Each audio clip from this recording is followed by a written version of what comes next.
Hi friends, আমি পিয়ালি। আবারও চলে এসেছি তোমাদের সাথে একটি ভ্লগ নিয়ে। আজকে স্যাটারডে, আজকে পড়ানোর চাপ সেরকম থাকে না। তো দুপুরবেলা লাঞ্চ করে 3টে সাড়ে 3টে নাগাদ বেরিয়ে পড়েছিলাম ওনার সাথে। তো উনি যাবেন আজকে ট্যাটু স্টুডিওতে ট্যাটু করাতে। তো বেরোনোর পর আমরা গেলাম আইসক্রিম খেতে। তো দুটো করে আইসক্রিম খাওয়ার পর আমরা বেরিয়ে পড়লাম আবারও। তো ট্যাটু স্টুডিওতে গিয়ে দেখি যে ট্যাটু স্টুডিওর দাদাটা উনি লাঞ্চ করছেন।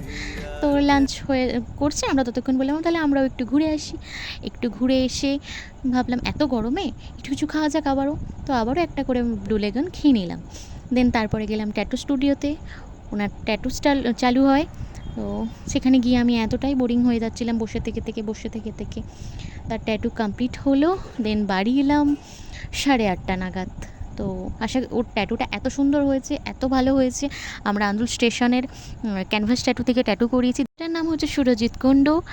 তোমাদেরও বন্ধু যদি ট্যাটু করানোর থাকে তোমরাও যেতে পারো আন্দুল স্টেশন রোডে ক্যানভাস ট্যাটুতে, দাদার সাথে যোগাযোগ করতে পারো। ভালো লাগবে বন্ধুরা। যদি এই ব্লগটি ভালো লাগে তাহলে লাইক কমেন্ট শেয়ার করে দিও। থ্যাংক ইউ বন্ধুরা।